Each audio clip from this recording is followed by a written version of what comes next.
আকাশের তারা।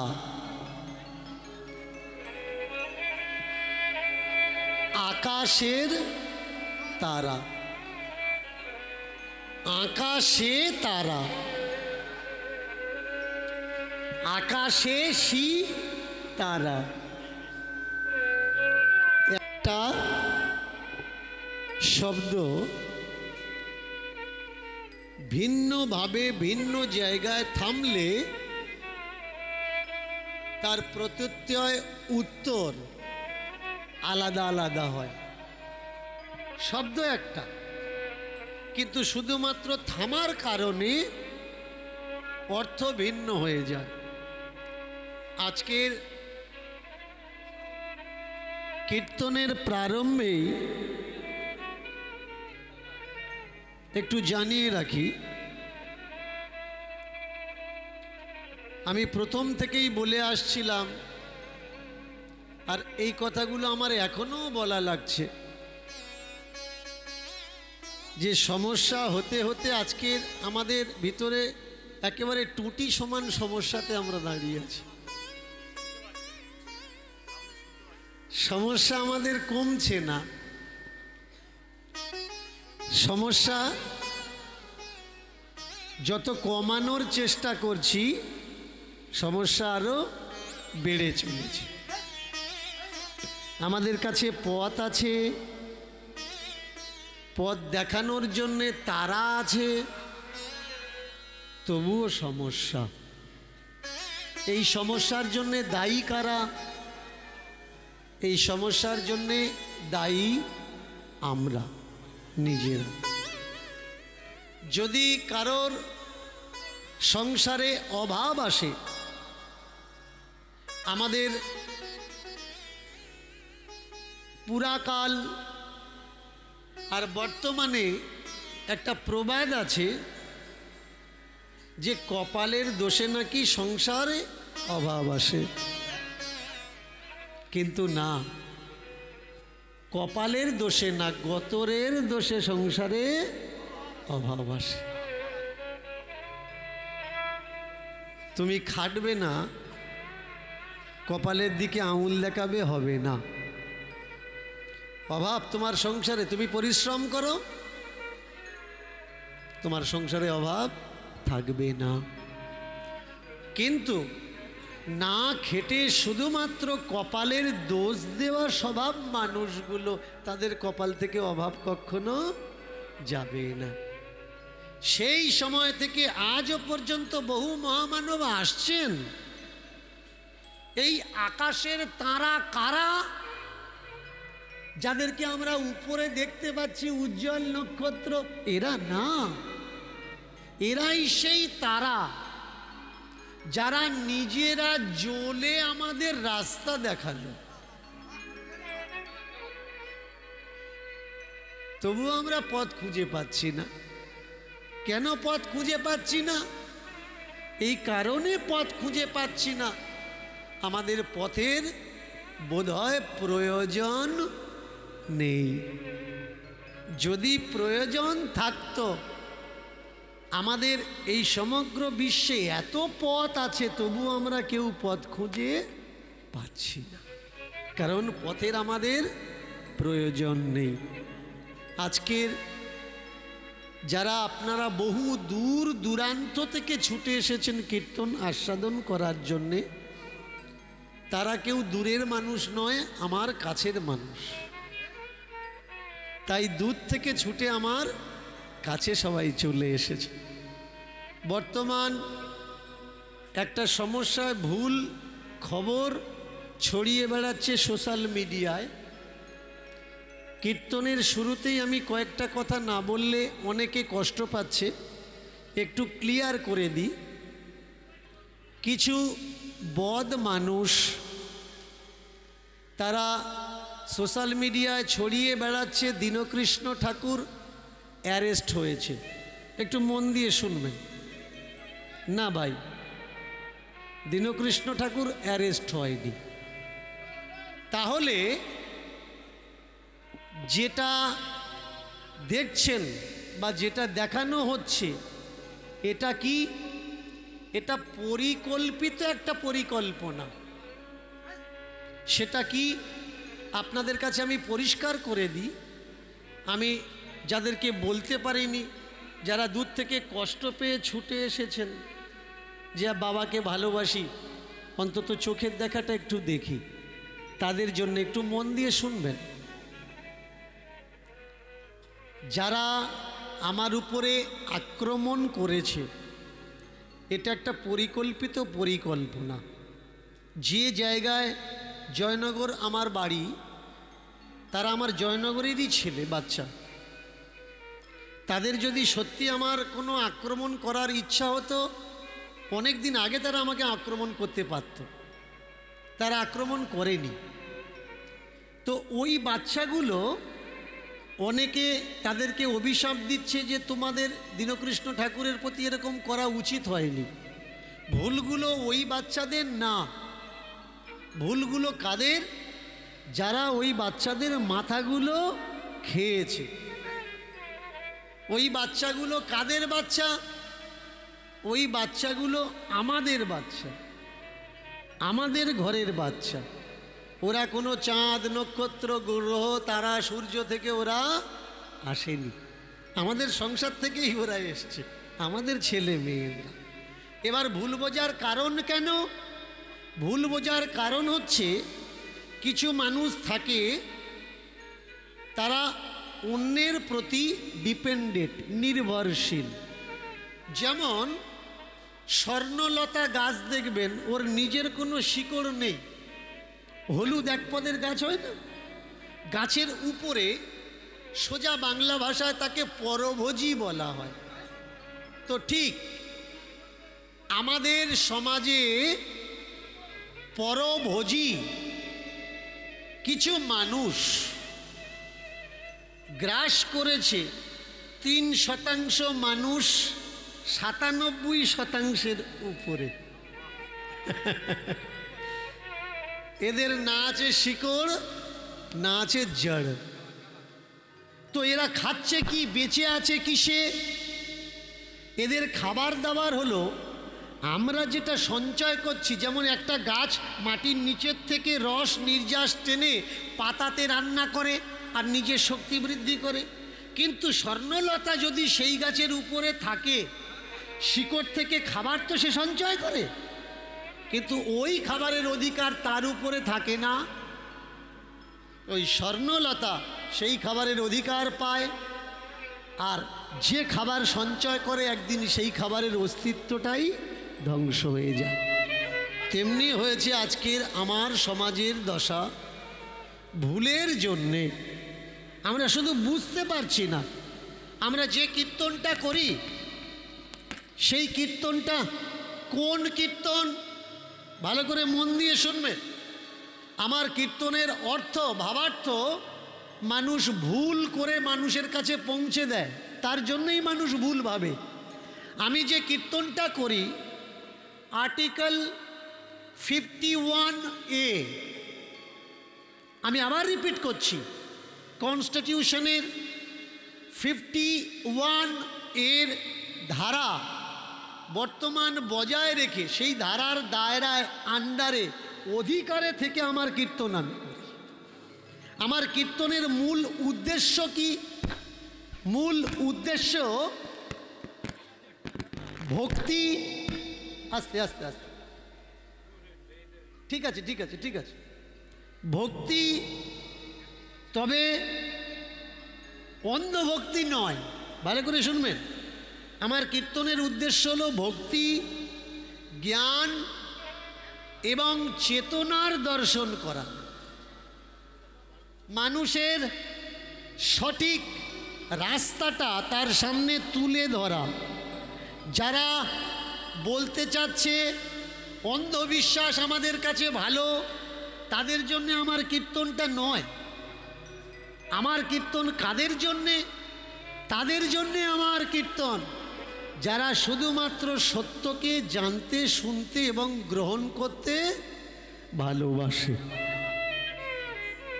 তেমনি যারা দূর দূর থেকে ছুটে এসছেন, আপনাদের প্রত্যেককেই আমি বলবো,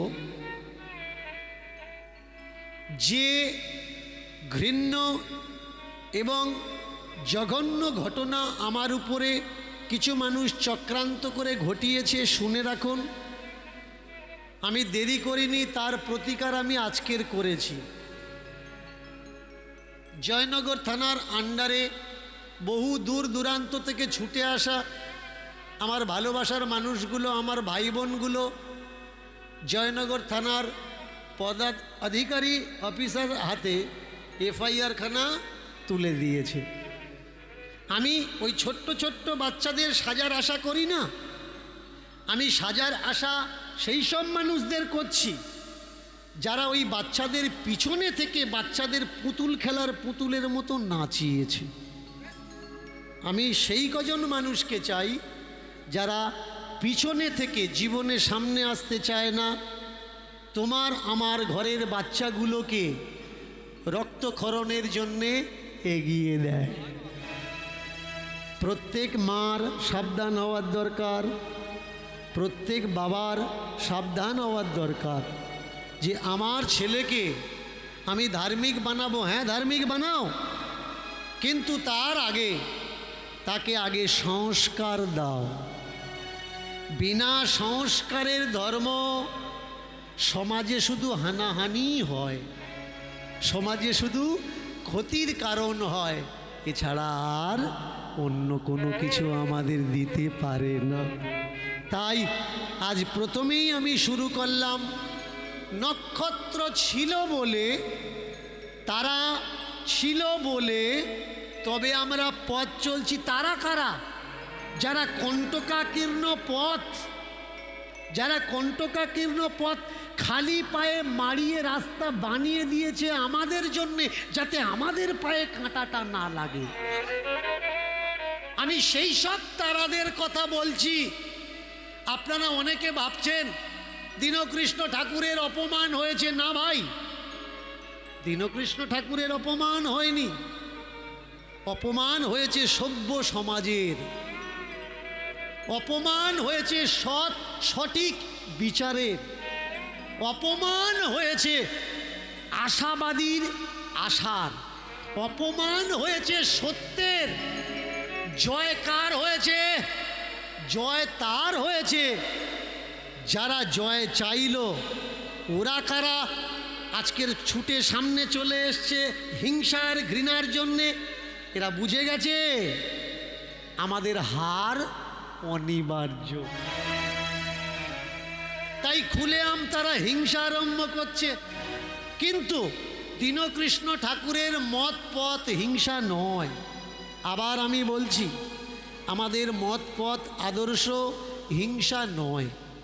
আমরা বাবা সাহেবের মতাদর্শের মানুষ, শশী ঠাকুর হরিগুরু চাঁদের মতাদর্শের মানুষ, জ্যোতিবা ফুলের আদর্শের মানুষ, সাবিত্রীবাই ফুলের আদর্শের মানুষ, আমরা নিতাই চাঁদের আদর্শের মানুষ, আমরা গৌর চাঁদের আদর্শের মানুষ, আমরা বৈষ্ণব পন্থার আদর্শের মানুষ। সেই বৈষ্ণব পন্থা, যে বৈষ্ণব পন্থা সমাজকে হিংসা শেখায় না, শেখায় প্রেম। যে বৈষ্ণব পন্থা সমাজকে নিন্দা শেখায় না, শেখায় কোল দেওয়া, সেই বৈষ্ণব পন্থায় আমরা বিশ্বাসী। কি আছে? ওরা ভয় পেয়েছে, তাই ওরা আঘাত করছে। এই জায়গায় বুঝে নিতে হবে আমাদের জিত হচ্ছে। ভাই, আমাদের যদি জিত না হতো, আঘাত আমরা পেতাম না।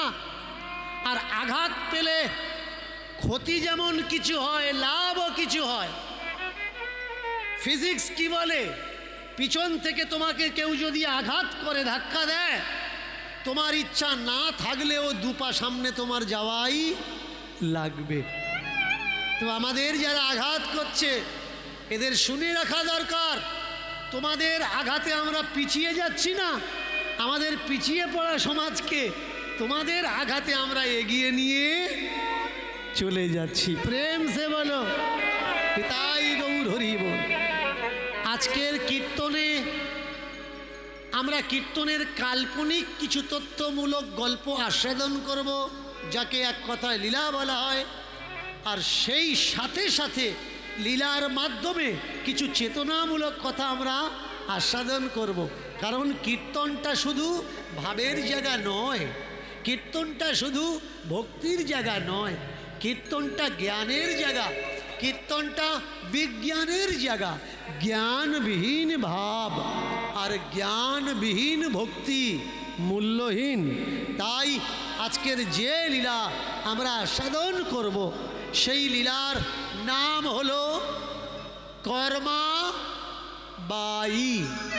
আমাদের জীবনে মূল্য রাখে কি? টাকা। কি মূল্য রাখে? পয়সা, অর্থ, ধন, সম্পদ। হ্যাঁ, এগুলোর মূল্য আছে, কিন্তু সব থেকে যেটা বেশি মূল্য রাখে সেটা কি? সব থেকে বেশি মূল্যবান হলো মানব জীবনের কর্ম। তাই তো প্রবাদে বলা হয়, তোমার কর্মই তোমাকে চিহ্নিত করবে তুমি কেমন মানুষ। এর জন্যে বলা হয়েছে, জন্ম হোক যত্র তত্র, কর্ম হোক ভালো। আমার জন্ম যেখানে খুশি হোক, যেমন খুশি হোক পরিস্থিতিতে, যে দরিদ্র পরিবারে আমি জন্মগ্রহণ করেছি, তার মানে এই নয় আমার কর্মের মধ্যে দরিদ্রতা থাকবে। স্বতঃস্ফূর্তি থাকার দরকার। আমার কর্মের মধ্যে প্রতিজ্ঞাবদ্ধ উজ্জ্বল পরিসীমা থাকার দরকার। আজকের যে লীলা আমরা আস্বাদন করব সেই লীলার নাম কি? কর্মাবায়ী। রাজস্থান নাগর জেলা, রাজস্থান জেলা নাগর, আর গ্রামের নাম কি? কলবাগ গ্রাম। এই কলবাগ গ্রামে রামচন্দ্র নামক এক ভক্ত বসবাস করতেন। তো আমাদের সচরাচর পরিবারে দেখা যায় ছোট সমস্যা সমস্যা নয়, বড় সমস্যাও সমস্যা নয়। অর্থ নেই সেটা সমস্যা নয়, জায়গা জমি নেই সেটা সমস্যা নয়, কিন্তু বিয়ের পরে যদি কারোর পুত্র সন্তান না হয়, এই সমস্যাটা সব থেকে বড় মারাত্মক সমস্যা। আমাদের সমাজে যে ছেলে মেয়ের বিয়ের পরে পুত্র সন্তান হয়নি, সমাজে তার কয়েক বছর পরে মুখ দেখানো কষ্টকর হয়ে ওঠে। শুভ কাজ তো দূরের কথা, ভালো জায়গায় তার যাওয়া বাধা হয়ে যায়। সামনাসামনি মানুষ না বলতে পারলেও পিছনে তারা কানা ঘোষা করে যে নিশ্চয়ই এর পূর্বজন্মের কোনো কুকর্ম আছে, তার জন্য এর এ জন্মে এই ফল গ্রহণ করা লেগেছে। দেখবেন অনেকে কাঁদে, তাকে সান্ত্বনা দেওয়ার জন্য কিছু মানুষ বলে ওটা তোর পূর্বজন্মের কর্ম ফল। যদি শাস্ত্র মানেন তাহলে ভালো করে মন দিয়ে শুনুন, আমার কথা নয়, দীনকৃষ্ণ ঠাকুরের মুখের কথা নয়, শাস্ত্রের কথা। যদি শাস্ত্র মানেন, পূর্বজন্মের কোনো কর্মফল লব্ধ সঞ্চিত আমাদের কাছে থাকে না। এই যেমন জন্ম নিয়েছি আমরা, জন্ম নেওয়ার পরে মৃত্যু হচ্ছে, মৃত্যু হওয়ার পরে আমরা কোথায় যাচ্ছি? জমালয়ে। ধর্মশাস্ত্রের নিদর্শন অনুপাতে আমরা যাচ্ছি কোথায়? জমালয়ে। আর সেখানে গিয়ে কর্মের আমাদের বিচার হচ্ছে, একটা ভালো কর্মের বিচার আর একটা কুকর্মের বিচার। কুকর্মে আমাদের কি হচ্ছে? নরক ভোগ। আর সুকর্মে আমাদের কি হচ্ছে? স্বর্গ ভোগ। যতদিন সুকর্ম আছে আমরা ততদিন স্বর্গ ভোগ করব, যতদিন কুকর্ম আছে আমাদের ততদিন নরক ভোগ করা লাগবে। শাস্ত্রের কথা, এটা আমার মুখের কথা না। এবার বলুন তো, মৃত্যুর পরে ভালো কর্ম যদি স্বর্গে আর কুকর্ম যদি নরকে আমাদের ফল প্রাপ্তি হয়ে যায়, তারপরে যদি আমাদের জন্ম হয়, তাহলে পিছলা জন্মের কর্ম সঞ্চিত রইল কোথায়? তারপরে যে শব্দটা আমরা বলছি পিছনের জন্মের কর্মফল, তাই আমরা কাঁদছি না ভাই। এই জীবনের কর্মফলে, এই জন্মের কর্মফলে আমরা হাসছি, আমরা খেলছি, আমরা কাঁদছি। কেউ বা ছেঁড়া শাড়ি পরে ঘুরছে, কেউ বা বেনারসি, কেউ বা সারা জীবন কাঁদছে, কারোর বা মুখে হাসি। এটা পিছলা জন্মের কর্ম নয়, এটা এই জন্মের কর্ম। তাই আজকের লীলার যে মূল চরিত্র সেটাকে কর্মাবাজ। রাজস্থান नागर जिला कलवा ग्राम रामचंद्रेर घरे पुत्र सन्तान आसছে না। আর যদি কোনো সংসারে পুত্র সন্তান না হয় আমরা কি করি? প্রথমে ওষুধ মাদুলি তাবিজ কবিরাজ, অনেকে আবার পুকুরে ডাব ভাসিয়ে দিই। ডাব ডাব এ সাইটে আছে কিনা জানি না, অনেক অনেক সাইটে আছে পুকুরে ডাব কেটে ভাসিয়ে দিয়ে আঁচল পেতে হাত পেতে দাঁড়িয়েছে। অনেকে আছে খাবার কলা পাতা করে সিন্নি ভাসিয়ে দেয়, সিন্নি ভাসিয়ে দেয়। ওই সিন্নি হাতে আসবে, ওই ডাব হাতে আসবে, তবে তোমার বাচ্চা হবে, না হলে হবে না। যে কটা চালাক বউ কাছাকাছি ফেলে দিয়ে হাত এরকম করে থাকে,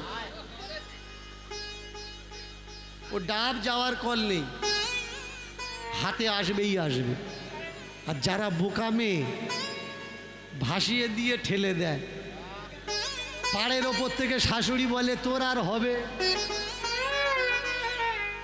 ধাক্কা মারলি কেন? ডাব যেখানকার ডাব থাকতো ধাক্কা মারার দরকার কি ছিল? এগুলো আমাদের রীতি রেওয়াজ। শুধু তাই না, গোপাল মন্দিরে আমরা মানত করি, ঠাকুর আমার বৌমার ঘরে একটা গোপাল দাও, গোপাল দিয়ে তোমার মানসিক সেরে যাও। অনেক মন্দিরে আমরা মাথা কুটি, ঠাকুর আমার সংসারে একটা ছোট্ট গোপাল সোনা দাও। বাজি বাজনা করে ঢাক ঢোল করে মন্দিরে পুজো দিয়ে যাব। আস্তে দুটো বলছে বোঝালাম, বাজি বাজনা করে পূজা দিয়ে যাব, মানত চুকিয়ে দিয়ে যাব। এটা কি? এগুলো হলো তুক্কা। এগুলো কি? এগুলো হলো তুক্কা। যদি লেগে গেল তাহলে মন্দিরের অবদান, আর যদি না হয় তাহলে ওটা গত জন্মের টেনশন। মন্দির যদি ভালো হবে, মানত করলে যদি বাচ্চা হবে, যে মানত করবে তার হবে, তাই নয় কি?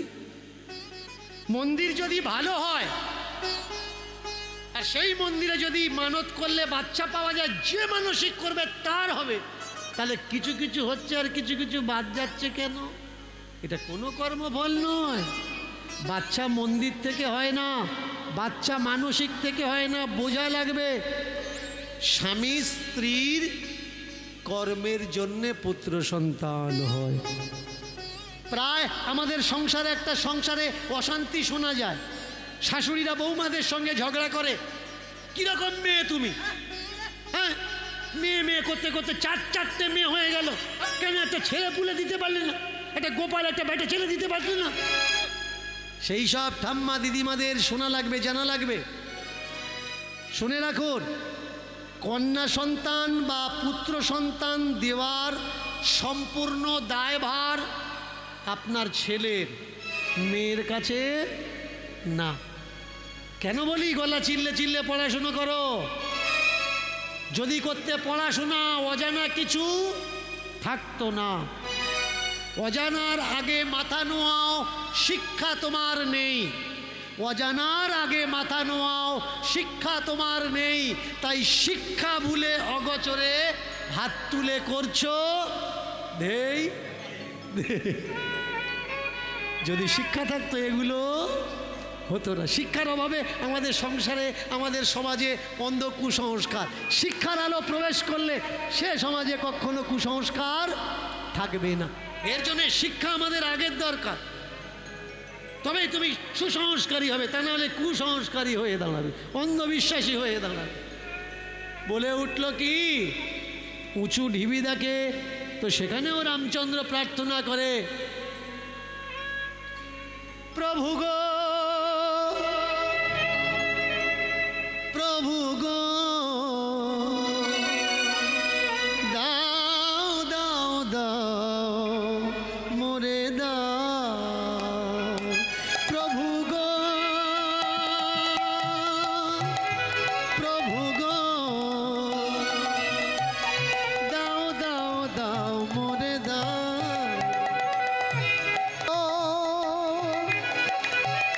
প্রভু গো দাও দাও দাও মোরে দাও প্রভু গো প্রভু গো দাও দাও দাও মোরে দাও প্রভু গো প্রভু গো দাও দাও দাও মোরে দাও পুত্র সন্তান কন্যা সন্তান পুত্র সন্তান কন্যা সন্তান যা খুশি তুমি দাও প্রভু গো প্রভু গো দাও দাও দাও তুমি দাও প্রভু গো প্রভু গো দাও দাও দাও মোরে দাও প্রভু গো প্রভু গো দাও দাও দাও মোরে দাও প্রভু গো প্রভু গো দাও দাও দাও মোরে দাও যা দেবে মোর তাতে দুঃখ নাই সন্তানের হাসি দেখে আমি মরতে চাই সন্তানের হাসি দেখে আমি মরতে চাই যা দেবে তুমি তাতে দুঃখ নাই সন্তানের হাসি দেখে আমি মরতে চাই যা দেবে তুমি তাতে দুঃখ নাই সন্তানের হাসি দেখে আমি মরতে চাই প্রভু গো প্রভু গো দাও দাও দাও মোরে দাও প্রভু গো প্রভু গো দাও দাও দাও মোরে দাও প্রভু গো প্রভু গো দাও দাও দাও মোরে দাও ও প্রভু ও প্রভু ও দয়াময় ও প্রভু ও প্রভু ও প্রভু ও দয়াময় ও প্রভু ও প্রভু ও প্রভু ও দয়াময় ও প্রভু ও প্রভু ও প্রভু দাও দয়াময় ও প্রভু প্রভু গো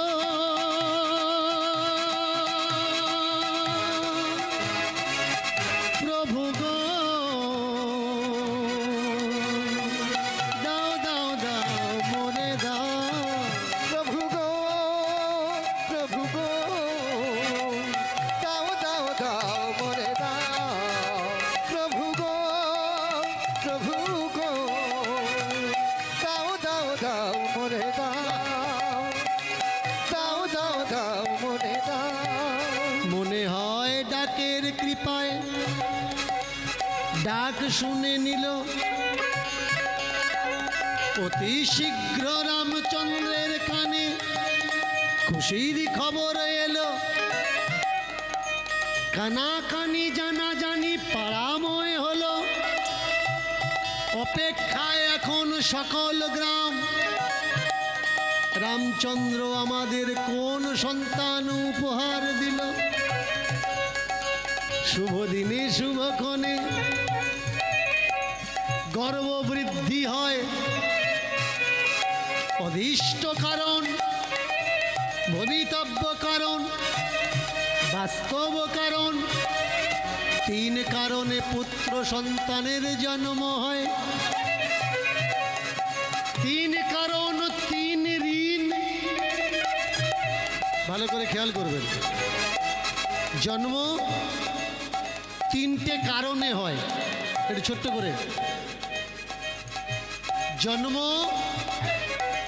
তিন কারণে হয় আর তিনটে ঋণে হয়। তিন কারণ তো আমরা জানলাম, তিনটে ঋণ কি? একটা হলো মাতৃঋণ, একটা হলো পিতৃঋণ, আর একটা হলো দেব ঋণ। মাতৃঋণ কি? মা জননী যে আমাদের জঠরে ধরেছেন, শেষ বয়সে তার পাশে থেকে দেখভাল করা, অন্তিম ক্রিয়া আদি দশ সম্পন্ন কর্ম করা। পিতৃঋণ সমভাব। আর দেব ঋণ কি? দেব ঋণ হলো অদৃষ্ট তোমার ইষ্ট যে ঋণ, তা পরিশোধ করা। এই তিন ঋণ, তিন ঋণ তিন দায় জন্ম সন্তানের হয়। শুভ দিনে শুভক্ষণে এক কন্যা সন্তানের জন্ম হয়। ঘরের ভিতর দায়ী মা কন্যা সন্তানকে প্রসব করায়। কান্না শুনে বাহার থেকে যারা জানে তারা বললো, ওই দেখ দেখ দেখ দেখ দেখ দেখ দেখ দেখ দেখ দেখ, এ ছেলের কান্না না, এ মেয়ের কান্না। একটা ভালো বুদ্ধি শিখিয়ে দিয়ে যাচ্ছি, যদি ধরে রাখতে পেরেছেন কাজে লাগবে। মুখ দেখা লাগবে না, কাছে যাওয়া লাগবে না। কান্না শুনে বলে দেওয়া যাবে বেটা ছেলে না মেয়ে ছেলে। যদি কাঁদে, কোনো বাচ্চা কাঁদে দেখবেন, বেটা ছেলে যদি কাঁদে সে জীবনে মা বলে কাঁদবে না, এদিক ওদিক বলবে কিন্তু মা বলবে না। আর মেয়ে ছেলে যদি কাঁদে তাহলে সে কি বলবে? যাই বলুক না, স্পষ্ট মা বলবে। দেখেছেন? এর জন্যে প্রবাদ আছে, মায়ের যদি প্রথম কন্যা সন্তান হয় সেই মা নাকি সৌভাগ্যবতী হয়। মায়ের যদি প্রথম কন্যা সন্তান হয় সেই মা সৌভাগ্যবতী হয়, ভাগ্যবতী হয়। কিন্তু মা তো ভাগ্যবতী হয়, সেই পরিবারে সমস্যা এসে দাঁড়ায়। আবার যদি ভাগ্যবতী হয়, যারা বলে মেয়ে ছেলে নাকি লক্ষ্মী হয়, লক্ষ্মী হয়, পরপর যদি তিন চারটে আসে তারপরে কি লক্ষ্মী হয়? এবার মাথায় টেনশন হয়। আবার যদি লক্ষ্মী হয়, লক্ষ্মী ভালো কিন্তু বেশি লক্ষ্মী ভালো নয়। নারায়ণ 10টা হোক আপত্তি নেই, কিন্তু লক্ষ্মী যেন হিসাবের ভিতরে থাকে। ছোট্ট সন্তান কোলে পেয়ে রামচন্দ্রের পরিবার বুকে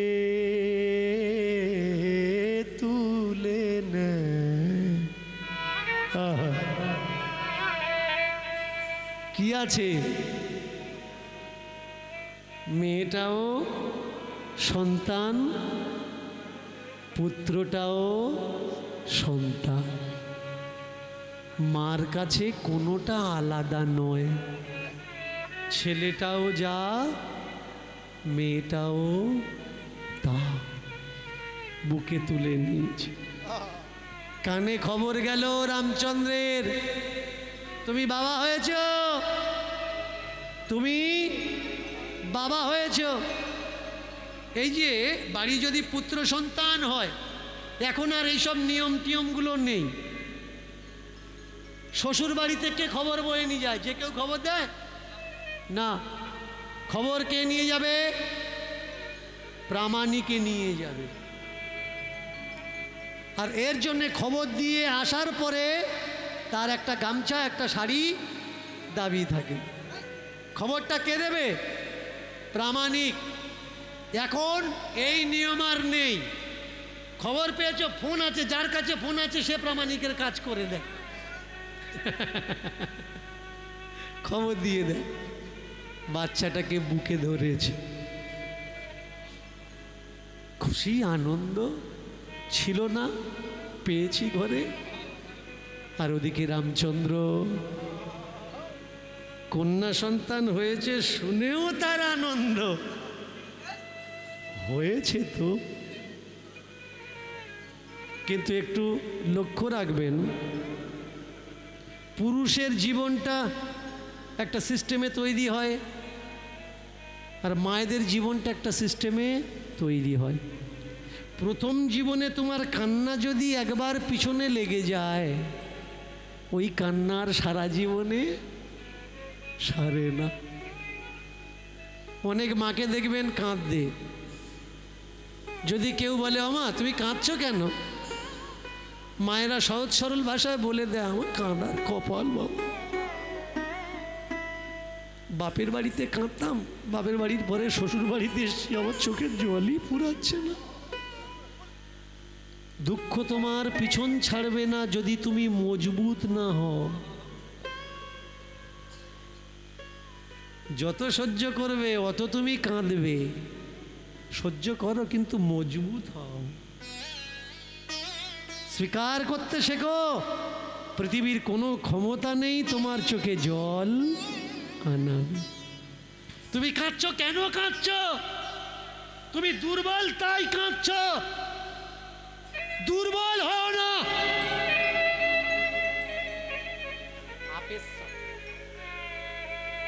মজবুত হও। কে বলে নারী শুধু ঘরের গোবর আর নেতা ধরে?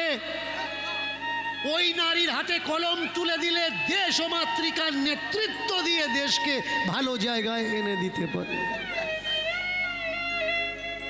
এর জন্য তোমার উপরে তোমার নির্ণয় নিতে হবে।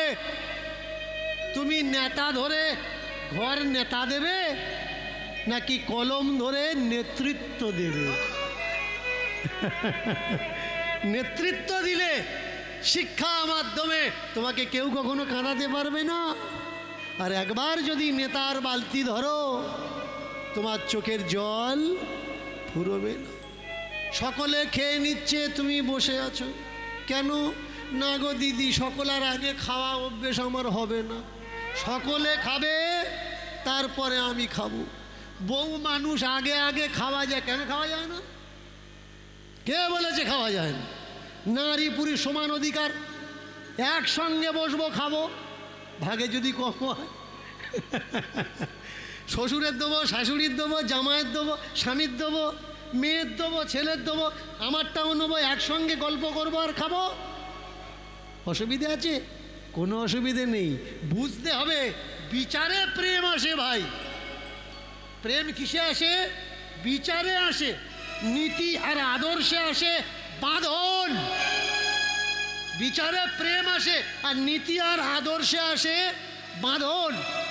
তুমি যদি নীতিবান না হও, তুমি যদি আদর্শবান না হও, তোমার জীবনকে তুমি আষ্টে পিষ্টে বাঁধতে পারবে না। মেনে নিয়েছে কে? স্বামীতেও, মেনে নিয়েছে স্ত্রীতেও, কিন্তু অদৃষ্টের নাকি লেখা সংসারে যদি কোনো সুসন্তান জন্মায়, তার মা নাকি বেশি দিন বাঁচে না, বাবা নাকি বেশি দিন বাঁচে না। দিন যায়, সপ্তাহ যায়, মাস যায়, বছর যায়, মা কি সম্পদ জানতে না জানতে ওই ছোট্ট কর্মার জীবন থেকে মাও চলে গেল। আহা হা, যার মা নেই এ জগতে তার কেউ নেই। যত ব্যথা মা বুঝতে পারে, বাবা অত ব্যথা বুঝতে পারে না। কারণ বাবা সারাদিন অর্থের জন্যে বাইরে বাইরে খাটে, তো ছোট্ট ছোট্ট জিনিস, মুখে ছোট্ট ভাব আবভাব বাবারা বুঝতে পারে না। সন্তানের ছোট্ট ছোট্ট ব্যথার আভাব কে বোঝে? মায়েরা ভালো বুঝতে পারে। এর জন্যে যার জীবনে মা আছে ভাই, তার জীবনে সব আছে। আর যার জীবনে মা নেই, সব থেকেও তার জীবনে কিচ্ছু নেই। ছোট্ট বয়সে মা ছেড়ে চলে গেল, আছে বেশ ভালো, জমিদারও বলা চলে রামচন্দ্রের। কিন্তু হায়, জমিদার হলে হবে কি, যদি সংসারে তার ওর স্ত্রী না কখনো বাঁধনে থাকে না।